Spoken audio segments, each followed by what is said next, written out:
Hi, this is Lily Cotilla. Welcome to Edging Life.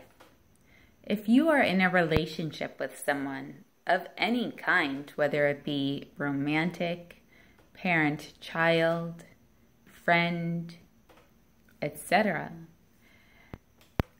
and there is an issue involved, people get so ego defensive and don't hear what the person has to say.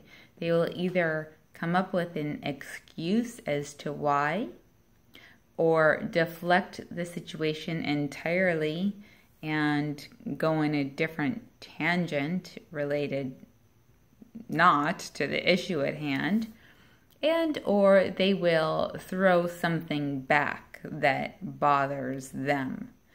So the talker, when expressing an issue in a relationship, is often never heard, and it just escalates, time 1, time 2, time 3, time 4.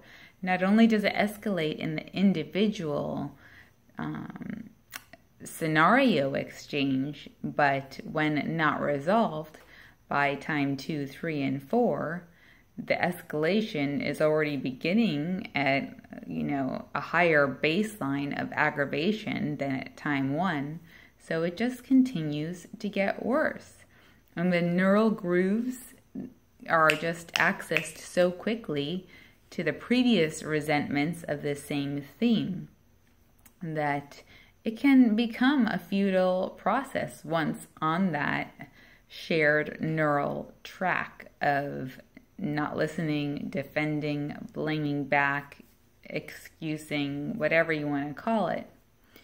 One technique that I have found to be the most helpful when it comes to couples of, again, any sort, but couples of the romance variety often have the most intense friction. And, often when there's family of birth, of blood, even though there can be parting of ways, often the bond is strong because it transcends years. In any case, using metaphors, similes, very artistic language, and or props to elicit humor and make a point can be very effective.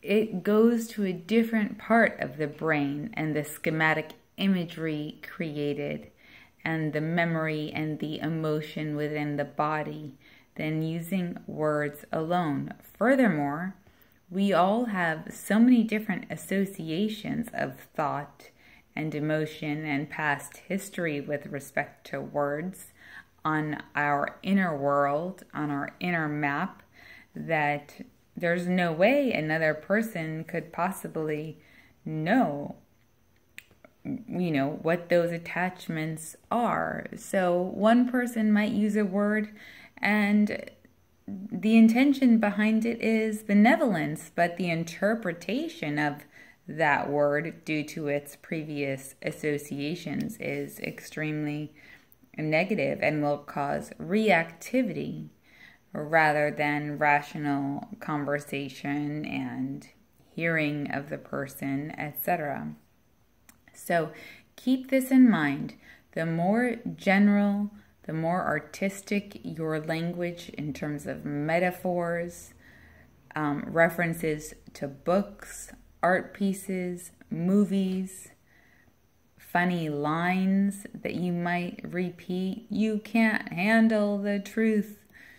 A painting of a daisy with a crying petal to represent that you're hurt. These things can be very powerful components in order to shift and change dynamics in relationships. They sear, like a cow is branded, they sear in the brain of the person.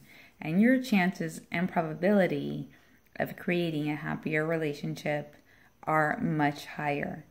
It just takes not reacting in the moment and putting your artistic thinking cap on of how to get the message across that something is bothering you. I'll give you one quick example. If someone is on their phone all the time or on Facebook or texting or whatever, you might print out a Facebook icon and tape it to your face and sit there next to the person while he or she is on Facebook. And, that makes a pretty bold statement rather than sitting there and arguing about how long the person is going to be on the phone, etc. Okay, that's just one example of many, but you get the idea. Have fun, and if a person doesn't laugh with you, at least you can make yourself laugh, and when it comes down to it, that's what matters the most.